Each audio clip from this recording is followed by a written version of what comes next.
and I hope that the audio on my YouTube is low.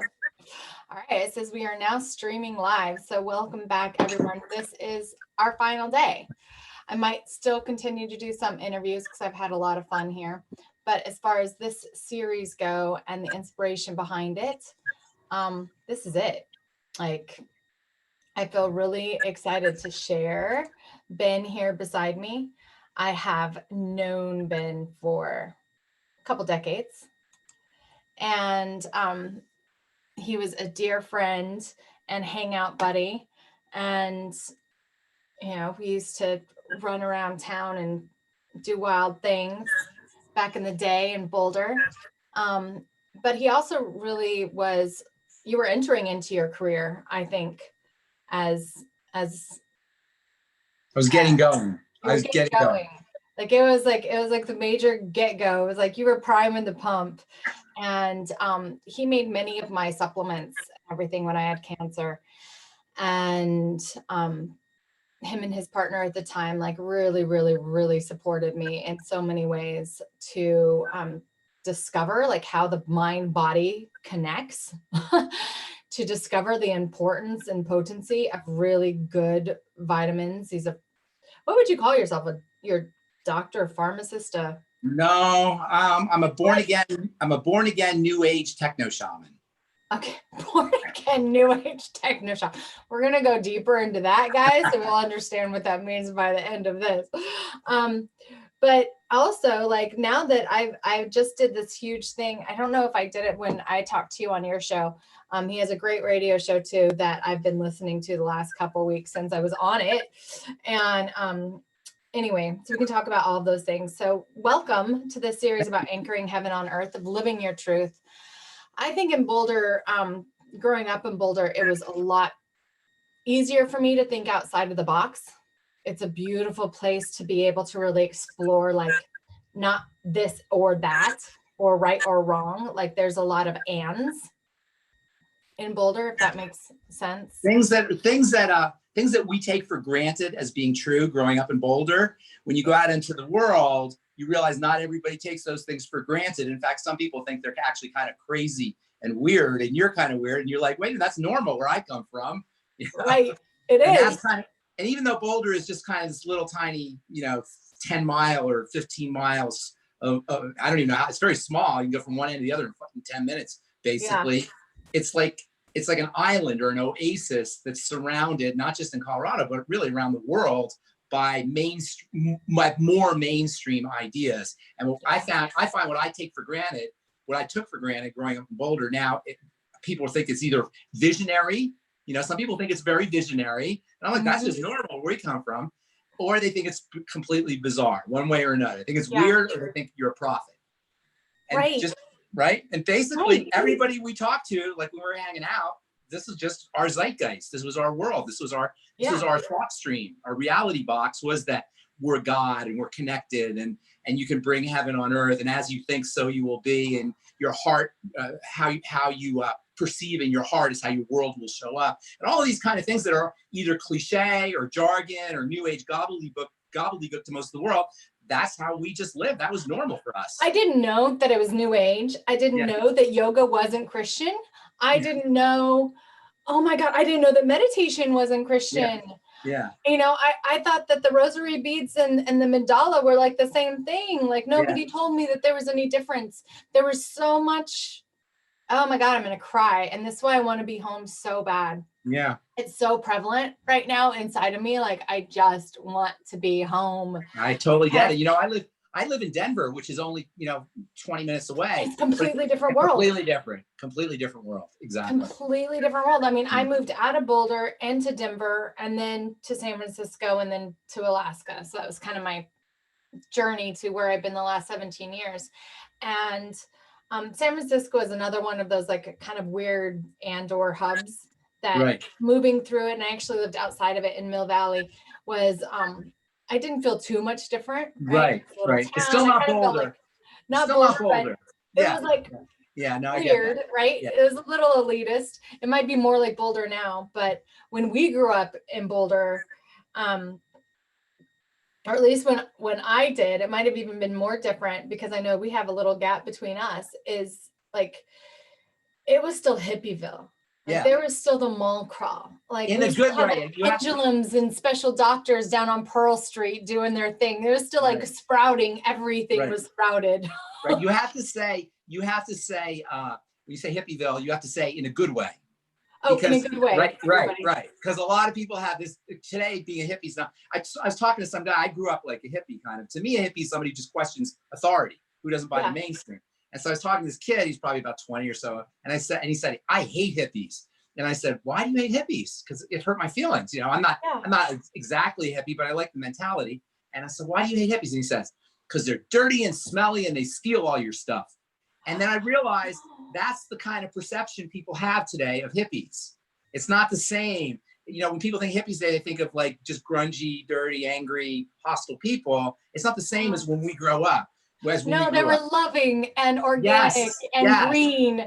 And we wanted everything to be recycled. And we wanted everything to be natural and pure. And that's what you have to say when you say Hippieville. You have to say it in a good way.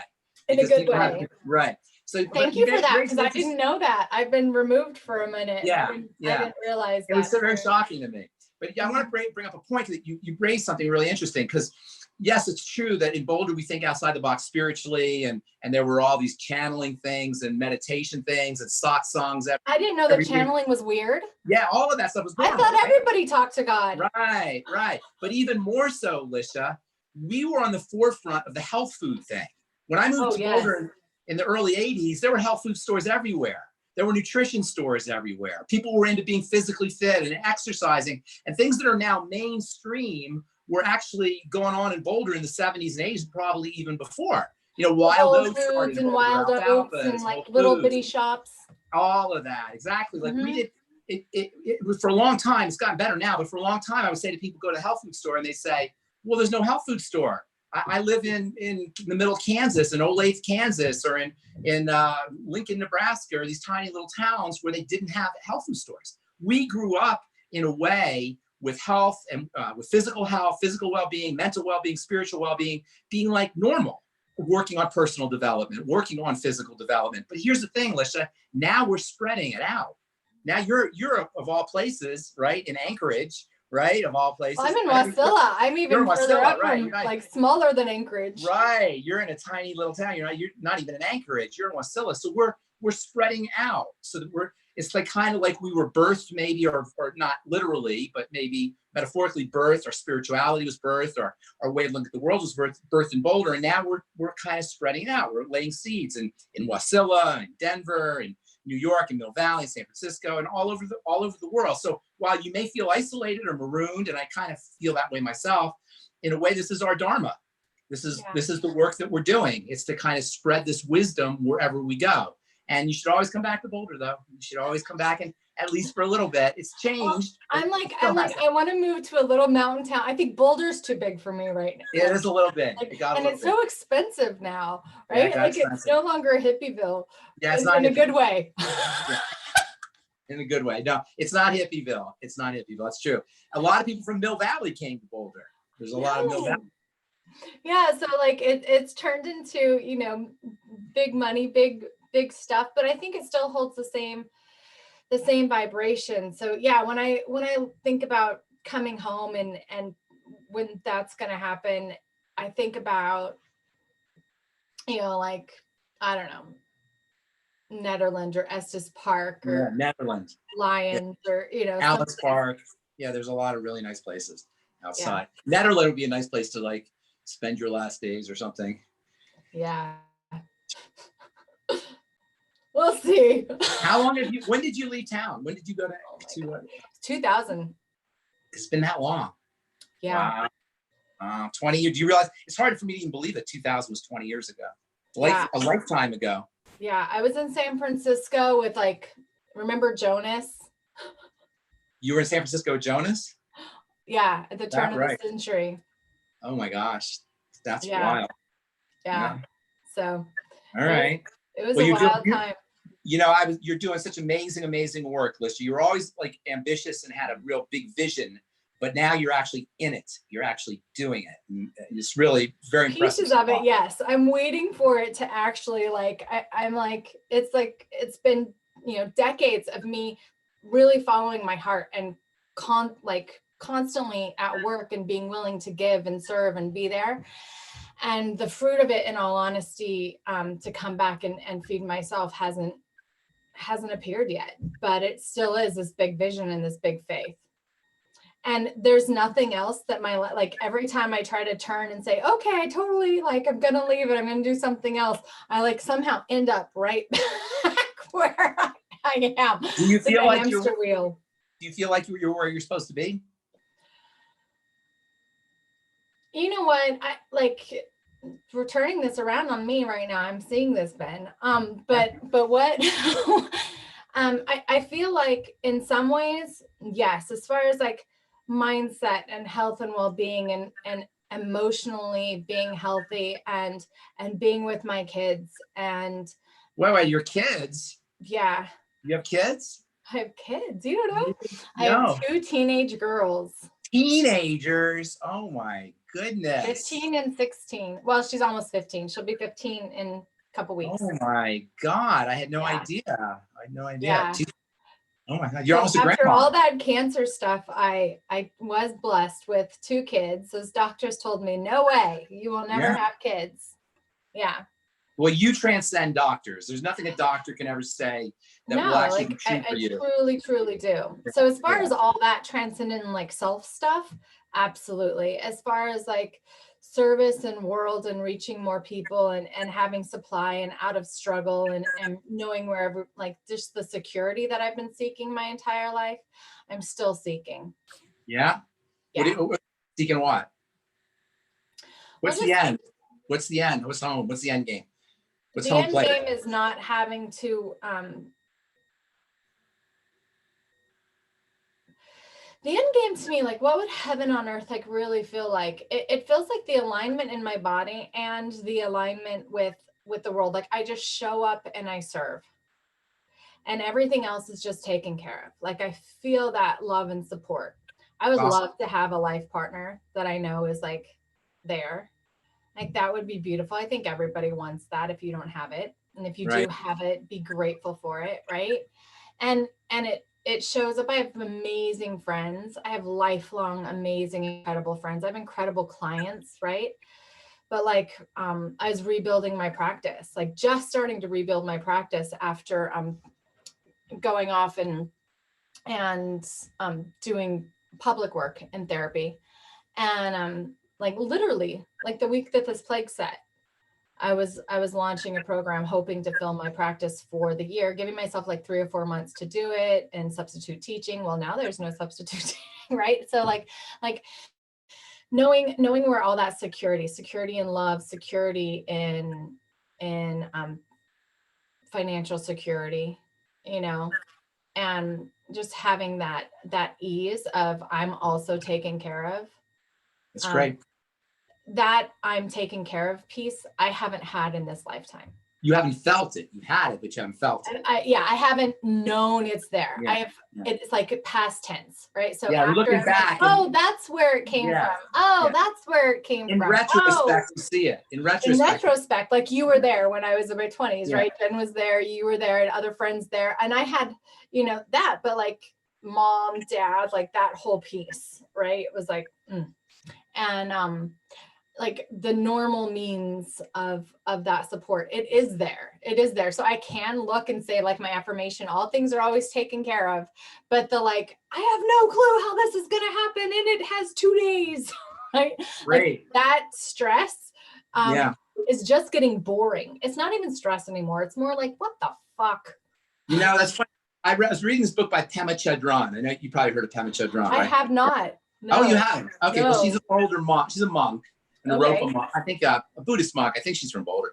And she has a book called, she has a lot of books. She writes a lot about living with fear and living with uncertainty. And her last book I'm reading now is called Living Beautifully. And she tells a little story in there about how she was on a ship with her son. There was a little boat with her son. And she's terrified of the ocean. And she's terrified of heights. And her son wanted her to stand on top of the deck on this big box that overlooked the ocean. So she had double fear. She had to look at the ocean, and she had to fear heights because she was standing on this big box. And she said, I'm feeling, her son looks at her and says, what's going on? You look like you're sick. And so Pamela Chadron says, I'm feeling queasy and weird and scared and I'm vibrating inside. And she starts describing the fear. And the son says, with a big smile on his face, yes, I feel exactly the same way. And it's like her It's son, excitement. it's excitement to him. Exactly. I love watching the miracles happen.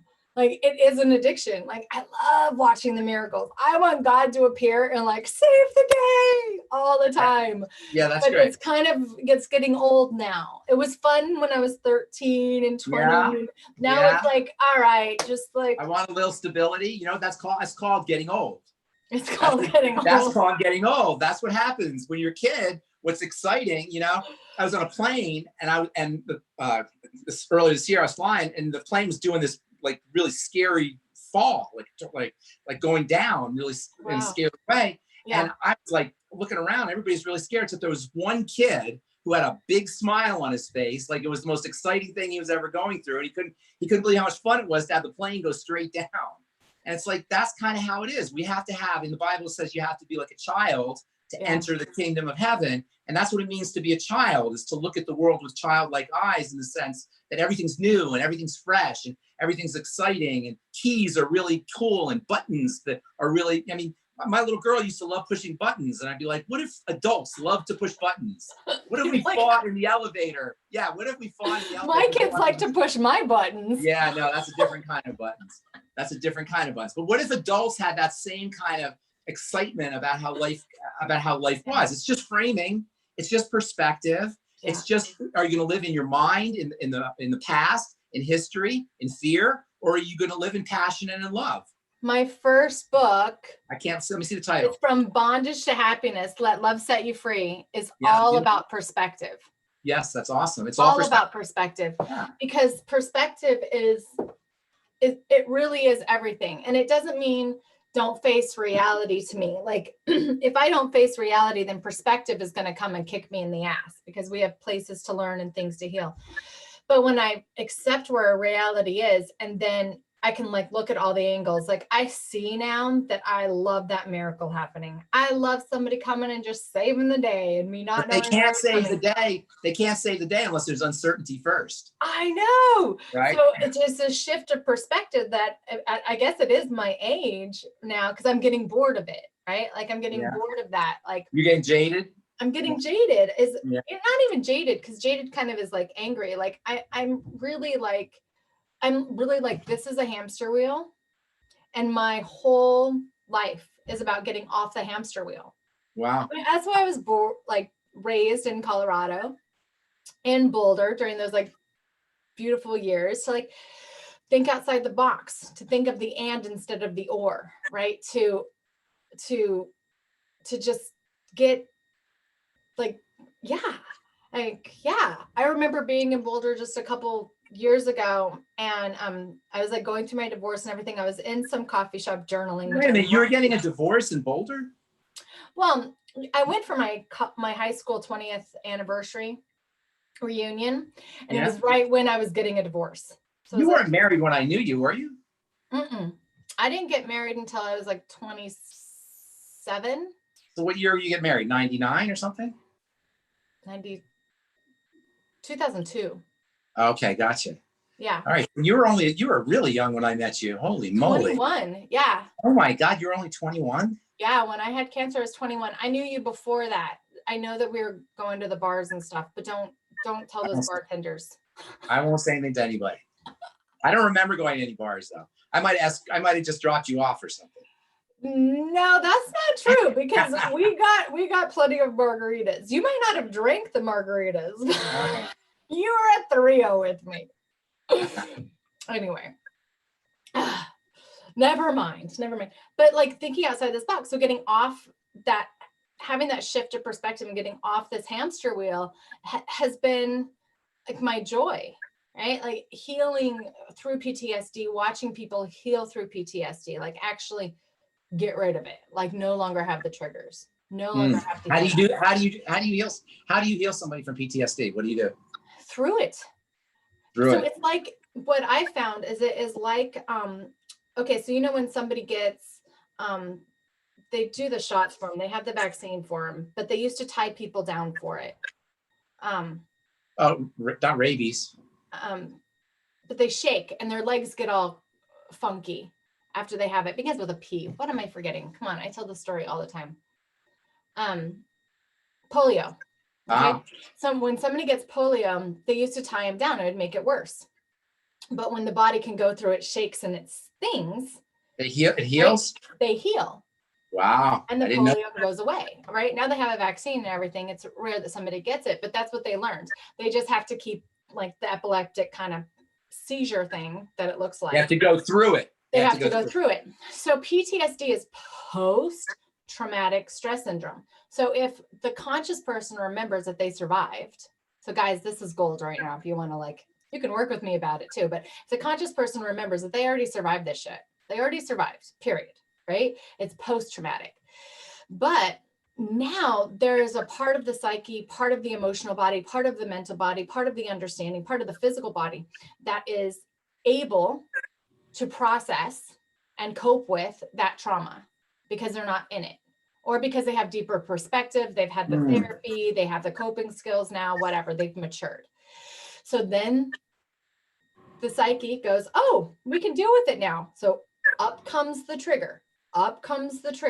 Well, you can take a pill and make the trigger go away. You can make yourself wrong and, oh, I'm crazy. You can label yourself as whatever, a problem and thing, or you can utilize the actual PTSD to see what it is. It is a place for your consciousness to actually go through the trauma and heal it completely. And you do the things that you want to do.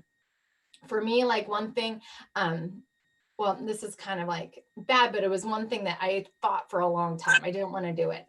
And it was like every once in a while when I'd be being kissed really gently, I'd want to just go bite the tongue off of the person.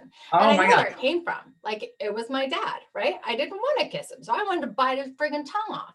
But when I was a little girl, I wasn't allowed to do that, obviously. And I could have gotten really beat and really hurt for reacting that way. So I just had to stuff it, right? Well, as an adult, like different things. So, these things would come up. Well, this really tender, beautiful moment would come up. Finally, I was in a relationship with somebody that I felt very spiritually aligned with and very safe with. And I was pissed off at the time. And I knew that if I let myself, my jaw just do what I wanted to do, that I would get through it. And whether or not he left and broke up with me at the time, I was like, I don't give a fuck. Like, I'm like over your shit. I'm pissed at you right now anyway. So we were like in this like tender moment. And I pulled back. I made sure I didn't like hurt him, right? Like I knew what I was, and I was like, wow. I went for it.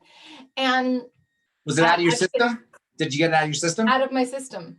Hasn't come up, right? But that was one that I already knew how to move through the PTSD, but I was like, oh, I can't do that. Other things are like, I used to flinch when anyone would come and try to kiss my neck or in the kitchen, or when they'd reach for a cup, right? Different scenarios. I'd flinch because things would happen in the kitchen.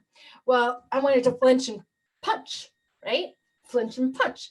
So I would, eventually I would flinch and punch, right?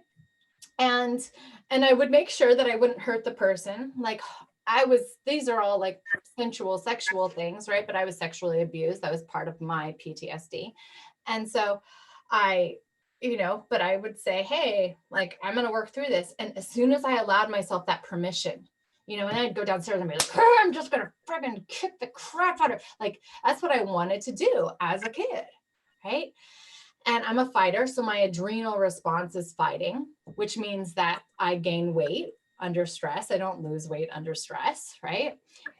So if I don't want to be fat, like I need to let myself fight. Wow. Right? Did you heal yourself from sexual abuse? From your yes.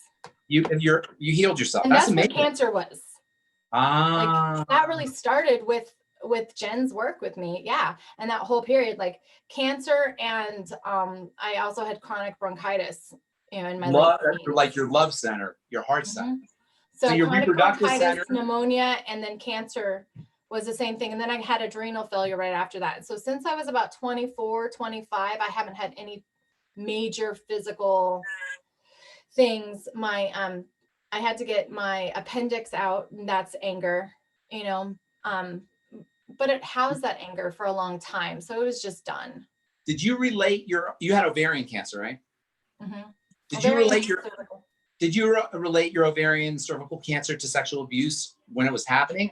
You connected it? You made the connection? When we were healing. So when I went to Dr. Nancy Rao, and we did internal ointments and stuff on my cervix, really, and work.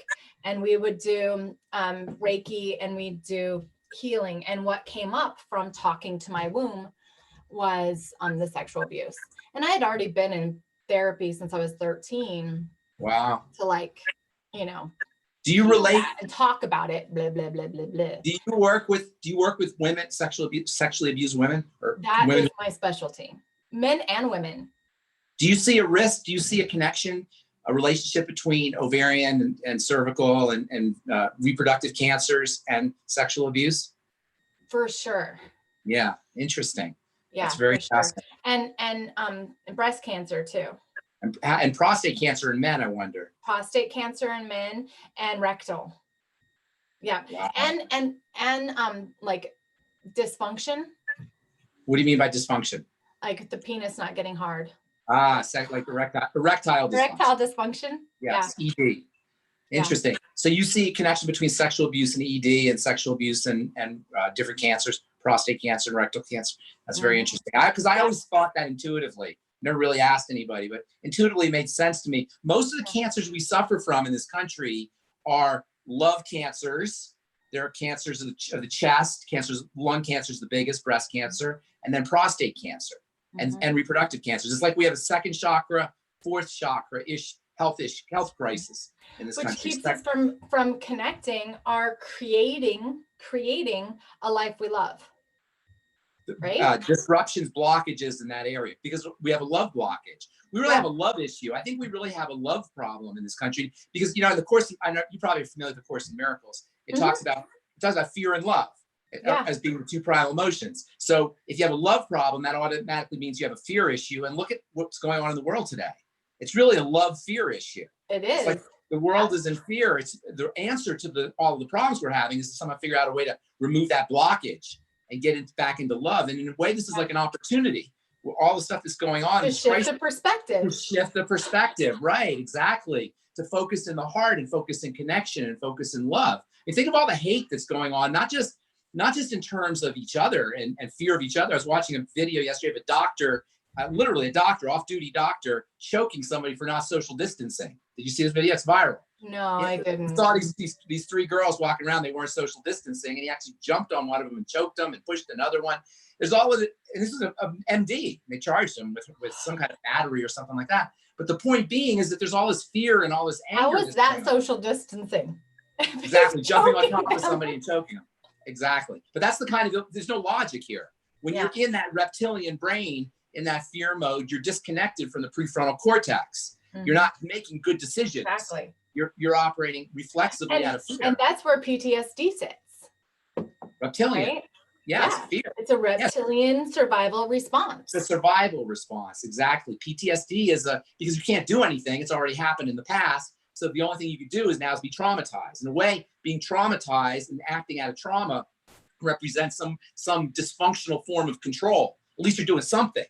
When in reality, but you end up obviously hurting yourself. In reality, if you want to do something, it's like you say, let the trauma wash through you. Go the way through it, the way over it is through it. To get over it, you got to go through it. You got to go through it. And there's no pills. There's no talking it. Like you cannot talk through it. Makes it worse. There's no rational. It's however your 5-year-old, 6-year-old, 8-year-old, 12-year-old, 16-year-old, 52-year-old, whenever it happened, whenever the car accident happened. I mean, whenever you went to war, whatever the PTSD, like whatever that consciousness wanted to do at the time that the other consciousness said, oh no, I cannot, you got to go do that. Did you feel like there was like, I don't know when your abuse happened, say you were 7 or 8 or whatever. Do you feel there was like a 7 or 8-year-old girl that was still alive and there was still there, a real being that was there, that was still suffering and she had to be healed, even though you were in your 20s? Even though you were in your 20s, there was a 7 or 8-year-old girl that was still present. I would make decisions from like when my major abuse happened at age 4 and 5, 11, and then like 16, 17-year-olds, which wasn't any abuse. It was more like, that's when I just figured I was on my own and fuck it, right? Like I just took that.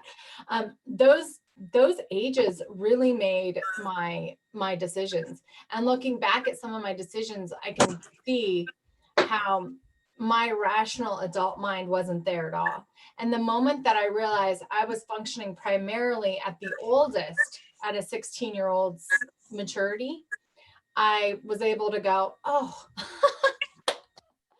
all right. And then we do this soul integration, right? And so then I'm like reparenting. That's where hypnotherapy and all this stuff actually comes into play, because you can go back and I can reparent my little girl now. I can recognize her. We all have inner children, unless you were born as a 30-year-old. I'm in touch with my little child. When I had a really traumatic childhood too, it was emotional abuse. And I remember when I was in my horrible. It was horrible. Yeah. Well, I don't know if it's worse, but it's pretty bad. I remember hanging pictures up of myself in my apartment of me as when I was in my 30s, actually my 20s, my late 20s.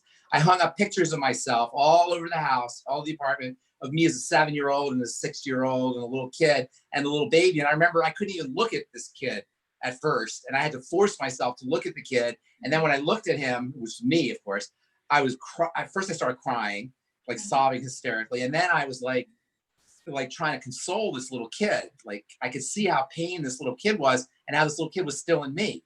And how I was suffering because this little kid was suffering, even though I was in my 20s and all that stuff had happened 20 years earlier. So there's still, I believe. But it heals it. It so healed it. It was so huge. So, I mean, we just have to look at that. That's a huge part of my journey with people is to like have them look at themselves at different ages. And it doesn't matter if you had abuse or not, really, like just loving those inner parts of you where our subconscious, our reptilian brain was being formed. Like really, that's what it's about. Oh, you disappeared on video. Yeah, I was afraid that would happen. People call me, I cut off. There we go. There's the call we've been waiting for. Anyway, so when when your reptilian brain was formed, like we have to go back there and take our power back. And also, and be like loving to the reptilian brain, which is there to save you. Yeah, the reptilian brain is there to save you, to protect you. Yes. It's a little misguided and it's still living in the past and it still thinks it needs to protect you when you're you're not 7 years old really anymore, so it doesn't need to protect you. But nonetheless, it's a protective role a protective function that it's filling. But it's about learning how to use it instead of letting it run your life. It's about learning how to master this part of yourself, just like it's about learning how to take the right supplements and eat for your body type, for your awareness, I think that's the ultimate, is learning how you work, learning how your mind works, how your spirit works, how your soul works, and how your everybody's emotions unique, work. I think.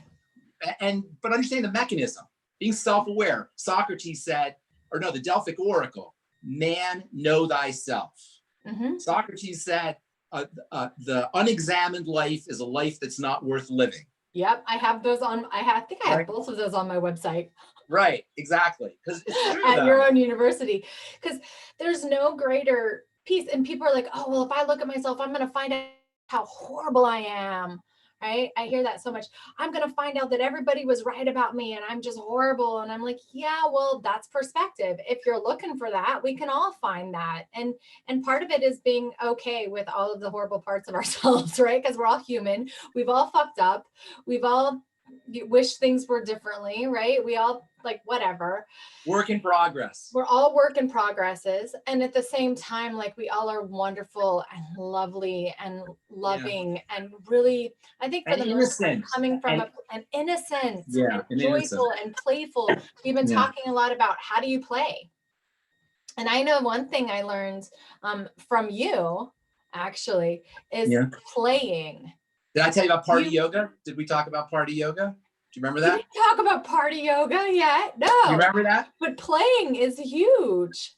Playing is huge. Learning how to play. I mean, that's how animals learn in the wild. That's how we learn. And if you have a playful attitude, that's how you're going to learn the best. And I think the metaphors we choose are very powerful. Some people choose, even unconsciously, they don't literally choose it, but they see life as a battle, or life as a war, or life as a zero-sum game, a win-lose type of game.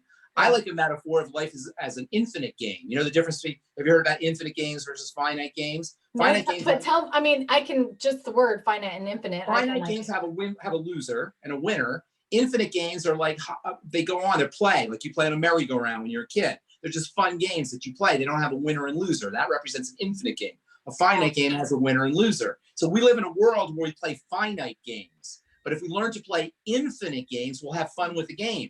The pressure comes from the win-lose, this win-lose mentality. If I win, you lose. And that's really the kind of world we've created. We've created a win-lose world. What we want to do is we want to restructure the world through perspective to seeing it as a big play, like a fun game. You're here playing. You know, you're not Antika or you're not Lisha. You're playing being Lisha. You know, you're acting as being Lisha. You're wearing a costume, a Lisha costume. I'm wearing a Ben costume and I'm playing being Ben. I had a dream, I don't know, 20 years ago or so. I had a dream where I died in the dream. And I'll never forget this. After I died, all my friends were on a stage and they all took a bow at the end of the dream. And it was the coolest thing. And it showed me that that's what this life is. We're in a play. It's kind of we're acting as if we're Ben. I'm not Ben. I'm acting as if I'm Ben. You're not listening. You're acting. We had a huge conversation about names. So it's perfect that you pulled it up. Because it is. Try this for a second while you're right now. Try this. Pretend you don't have a name. If you can pretend you don't have a name, you will disappear. If you can somehow pretend you don't have a name, you're gone. It's a great meditation. To meditate without a name, you'll see that there's no you left. I love that feeling. Oh my God. Okay. Isn't that a cool feeling? In me right now. Right? Okay. So I've had a deep opening in my gut and in my lower half today, just like really expansion. Getting on the phone with you, it's been like really expanding. Right now, what just happened when you said that, which I'm actually really good at because I've been so free with my names or not giving a shit about names for such a long time. I didn't realize it until this very second though, but all of a sudden, like everything kind of came at me. And now I feel this like flowy, like good. That's like good. All just right outside me. My whole being is just like, I can't explain it more than this, you guys. Because your name we get locked into our name. We get identified with our name. They always say in business, always mention a person by their name. Because people love hearing their names because we get identified with our names. We are our names. But if you can, for even a second, just pretend, if your sense of imagination is strong enough, that you don't have a name, you disappear. Because all the qualities that you associate with yourself, you associate with the word Lisha. And that's why in spiritual traditions, they'll change your name. You know, and that's why I changed it to Antika. Like you changed it Lisha, inner child healing, right? Before, when I was 18, 19 years old, moving from Fairview High School in Boulder, Colorado to CU in Boulder, Colorado. I moved really far for college. I didn't want to go as the same person. So I changed my name to Antika. So you changed it to Antika? And you were born Lisha? And then when I turned 40, I decided to change it back. I was in France and I had this deep awakening of my sacred feminine and everything. And in that vision, my inner child came up and she was spinning and turning and singing and just like the kid that I naturally would have been if I wasn't fucked up. Right. And I just embodied and embraced her. And she's like, I want to be Lisha. And it took me another like year or two to really like say, okay, everybody, just call me Lisha again. And legally still I'm Antika. Like, yeah. Okay. So I always knew you as Antika Lisha. Yeah. Antika means ancient. My name, Antika Lisha. But then I switched it just on social media and stuff and in my books to Lisha Antika to own that inner child. That's Like beautiful. really embody and not be afraid of embodying the fun perspective, that playful, adventurous perspective that I am. Yeah. I always thought one of the most fundamentally wrong things, we do a lot of wrong things as a society, but I always thought one of the most fundamentally wrong things is we name our children instead of letting our children name themselves. Mm-hmm. So people should have like a temporary name until they're 12 or 11 or 13, and then they should pick their own name, whatever connects, whatever they connect. Wouldn't that be cool? We have a naming ceremony. That's what I did with Antica. I was 14 and I was with my biological dad and we went antique hunting. And you know, I kind of, well, I named myself it because I wanted my dad to love me as much as he loves the antiques, which really was, now that I'm older, his wife, my stepmom, Janine, it was her thing, not his. But maybe I wanted my dad to love me as much as he loves Janine, which would be pretty a lot because they love each other a ton. Do you have a good relationship with your dad? I don't have a bad relationship with my dad. But my dad's been there but never been there. Is he in Boulder? No, he's in Illinois. And how about your mom? My mom is in Utah at the moment. She lives up here sometimes. In Alaska? Yeah. And are you connected with your mom? Do you have a connection with her? Yeah. Yeah. We've had to heal a lot. What's getting better? Our relationship gets better each year. Like this year she's a lot less critical of me. Is she like, self-aware? Finally telling me that she's proud of me, which is nice. Is she self-aware? Does she understand the stuff that you understand about how the mind works now? Well, she was the Boulder mom. She's a Boulder mom. Yeah. She was a hippie mom? So she does, but she also began her healing journey when I kind of forced her into it. So when I was 13. So we kind of grew up together. So she was a chiropractor in Boulder? No, she actually left Boulder to become a chiropractor. So when I went to college at CU, she went to Life West. So she must have been so proud of your healing journey.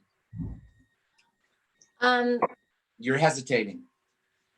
You know what? I have never felt like my mother was proud of me until maybe like a month ago. Until a month ago? Are you serious? Yeah. Wow. And I'm still questioning her sweet words. I think that possibly her boyfriend is speaking for her, but I like it. Okay. All right. But she didn't. I've been praying for this since I was a little girl, for her to like just. She didn't respect your healing journey. I mean, that's an amazing thing, what you went through. No? I don't know. I mean, I think she did in her own way. In her own way. Interesting, because you think it was a chiropractor. I'm a pharmacist. I'm more mainstream, but when I hear somebody healing themselves of cancer, that's like, you deserve major, major, major props for that. Not only for yourself, but for what you demonstrate to the world. You demonstrate possibility. I have to give thanks to you and Jen and Dr. Rao and. Yeah, but you did it, and that means you are a testimony. Your healing to be a testimony to the millions of people. Literally millions of people are suffering like this. I have a book, a textbook called Spontaneous Remissions. Oh, I love spontaneous remissions. Right? It's a case history of it's not written for, it's not like a popular book or anything. It's a case history of people who've gone through cancer and had spontaneous remissions. Yeah. Supposedly they just remitted and nobody knows why they remitted. And I find stories like that to be incredibly powerful and incredibly inspirational, because it's one thing to talk theoretically, but you're talking real.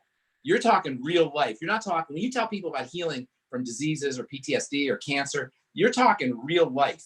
I mean, this is your reality. You healed yourself from cancer. And that means that, to me, that puts you at the top of the list, or the top of the pyramid, the top of the mountain, because you're not just talking, you're living your walk. You're not just, you're walking your walk. You're not just talking your walk. Yeah. And I think that's really what important. Makes my work different than anybody else's, because in each category that I teach on, I have literally I've been like on that precipice of, well, you could be dead tomorrow. Yeah, you could be right? dead. You Right. could be dead. And so healing from cancer and adrenal failure, both those things were really life-threatening to my physical body. And a total journey and a walk that you have to just be dedicated to yourself and really have faith that you can do it, and really be open, right? It's that and again, and it's that perspective. Like, are you willing to shift your perspective, or are you going to cling to whatever you think, right? And when I hear perspective shifts, like the things that have really helped me haven't been my way or the highway things. It hasn't been somebody telling me what to do. Somebody tells me what to do, and immediately I'm like, I don't think that was going to work for me, because it never has. And I've tried it, like in business. I've tried it. I've invested so much money in like marketing and promoting and like doing this and do this series or do this or do it that way or blah, blah, blah. And gone 110% like into whatever was hot in that period of time over the last 10, 15 years of business. And it's never worked. Right. So, in the same with health, the same with mental health. Just talk about your problems, just go in and regurgitate what happened again, change counselors and catch them up on what happened when you were old. Like, it's just bullshit. I'm like, this is just, it got to the point for me where like we went in for marriage counseling moons ago. I mean, my babies were babies. And and I'm like, this is the problem. And somebody could have listened to the problem that was happening, saw the codependency, saw the emotional abuse, saw, everything. And like, we could have gotten possibly better, or at least had a good 10-year run, right? Instead of a hellish one for both of us. But instead, the therapist was just like, oh, you had a history. And because I knew my history and I was just forthright with it, they were like, oh, well, we got to deal with this. Like, haven't I been in therapy for 20 years about this? Like, I've already seen professionals about this, and I'm getting my degree in it. So can we just shift the topic to what is happening in my family right now? But no, they had to focus on me. They just latched onto me. We're going to heal you. And there I was again, talking about shit that happened when I was 4. How did your post-traumatic stress or your sexual abuse show up in your marriage?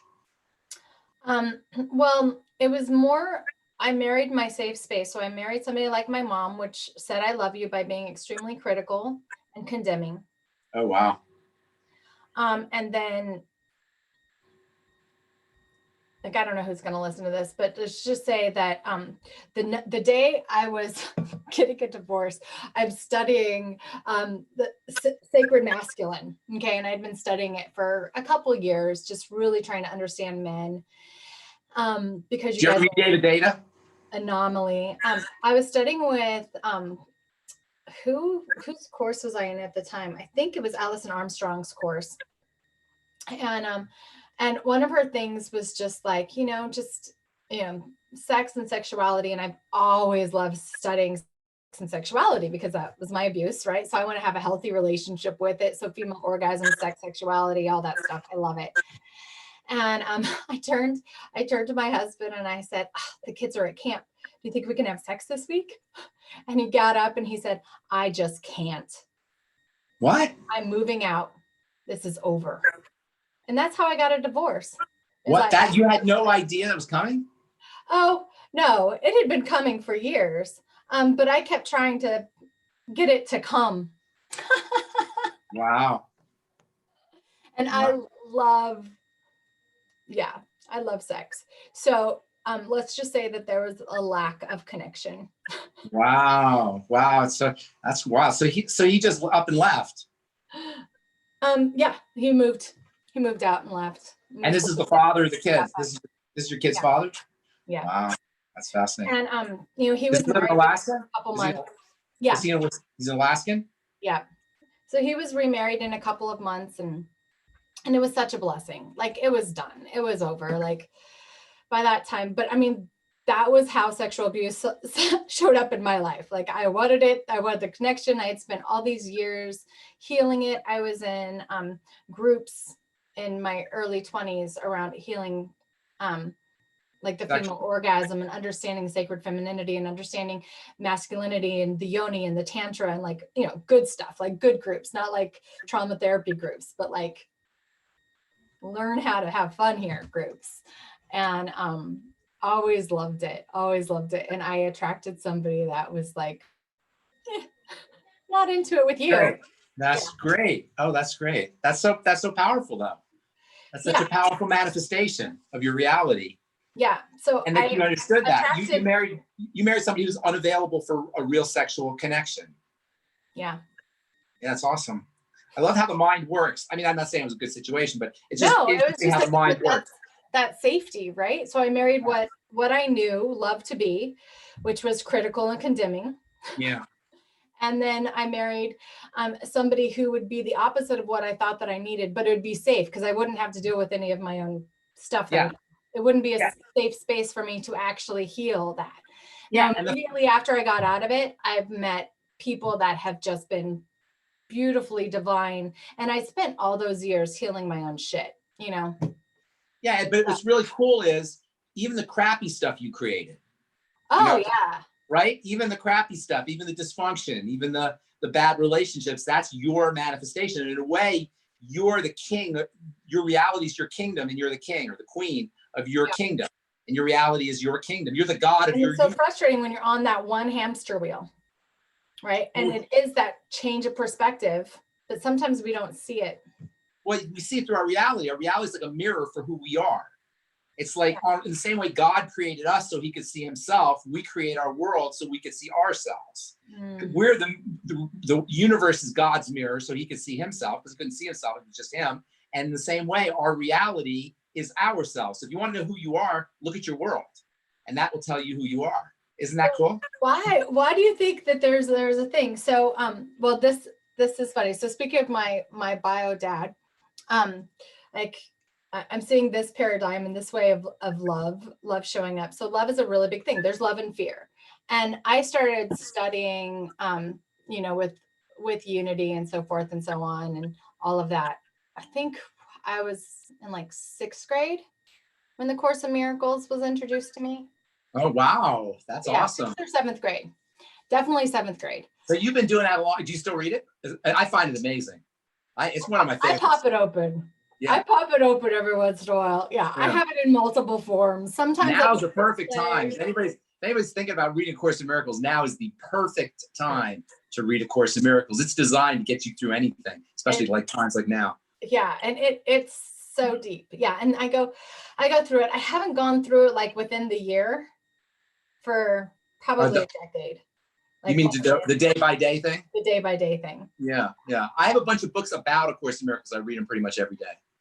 So I like it. So that like framework in my mind has come up. So one thing that I'm looking at, I had so many other parental issues and child issues that it's taken me a long time to get here because my bio dad has been good, you know, on paper. Just he let me be adopted and he's not really available. But that's also part of his personality. And so anyway, in this, I realized like, there's a lot of people watching and looking and not commenting and not saying and not showing up and not fully participating and not saying, yes, I'm in and all, you know, I want to invest in here and here and here. But I have like 20,000 people watching. 20,000 people watching what? Well, on my 2 Facebook pages and stuff like that, right? So I'm just like looking at numbers, like all these things, but nobody's really like liking and participating. Well, that's my dad, my bio dad. Oh. Like, I'll be talking to him and he'll be like years, like I won't talk to him for months and whatever. And he'll be like, oh, I saw this live and oh, this is what you're doing. So it's like a spy that's there, but not there, right? Yeah. And there's a piece of me that's security, right? That just wants to know, like, are you here? Are you with me? Yeah. Like all I want to know is if you're here, like, do you believe me? Would you? But look what you manifested. You manifested that. So I'm seeing now finally, like how I've manifested this and how this is how a piece of me feels like love is. And the piece of me that feels this is in wanting to really accept that that's okay. But that piece inside of me is just bawling. Like there's this little girl inside of me or older woman really that is just bawling. You know, I want my dad to say, oh yeah, we'll go and fill out that paperwork for you to be a Blair again. I'll read. Wow. Do you think that's why you're a public figure? For sure. And that's why my name's Antika. Like, I've done so much for this man to like see me and show up and like be there. Wow. Wow. And he did show up for my master's graduation. He showed up online, which was beautiful. But like, you know, and it's his personality. Like, it's not like, you know, it's not about you. You know, that it's not about me. Like, yeah. it, you know, but reconciling that in my own head is really hard. And that's what it's going to take to possibly heal this. But then there's a piece of me that's been on this hamster wheel my entire life. And I don't know if it's going to change anything. And so I have fear. I do. That's because awesome. You're digging deep. You're digging deep. Show up, right? You're digging deep. I want to know that they're benefiting from me. You know, when I had a girlfriend and I broke up with her, and I was really, really sad when I broke up with her. And one day I was being really moping around. I was being sad. And I heard this voice come from nowhere. And it said, why are you looking everywhere else but here? You're just looking for me. Why are you looking everywhere but here for me? And I got that there's no human that you're looking for. There's no human that can give you what you need. But there's a bigger force that can do that. And you call it God, you can call it Christ, you can call it spirit, you can call it soul, you can call it Buddha, whatever the hell you want to call it. But it's this thing that's really where we get unconditional love from. Yeah. And I don't know if you follow, I do a lot of near-death experience work, and I do a lot of YouTubes. They're always talking about near-death experience, this unconditional love that transcends any other feeling you could ever have. It's a love that you can't describe. And I think that's what we're all looking for. Yeah. And we don't realize that that's what we're looking for, this divine love, this unconditional love. So we try to get it from our parents or our spouses or our boyfriends or our girlfriends or our kids or our dogs or our cats or our boss or, you know, wherever. And this voice was saying, why are you looking outside here? You're just looking for me. And I got finally that that's what we really want. That's the beloved. That's what we're all trying to get back to. And if we could recognize that, we'll see that that thing's always there. You don't have to go anywhere. It's always there. You don't have to do anything. It's always there. It always loves you completely unconditionally. And that to me is what grace is all about. That's what being saved is all about. The Christian metaphor of being saved is recognizing that there is this thing that unconditionally loves you, so much so that it is you. It's the ultimate in love because it is you. You're one and the same with as it. So I was working on my doctorate. I don't know. This conversation could go on for a while. Do you have more time? I don't know. I feel like we're in the middle of it, and I have no time limit. So if you have to go, like, let me know. I have to go in a few minutes, but go ahead. I want your tips. I literally was working on my PhD and yesterday, and just I'm at this point like with this hamster wheel that I'm just like. And I see like how my psyche has developed this and looking outside and the unhealthiness about it and like where rationally it would come from, like I just explained, and like blah, blah, blah.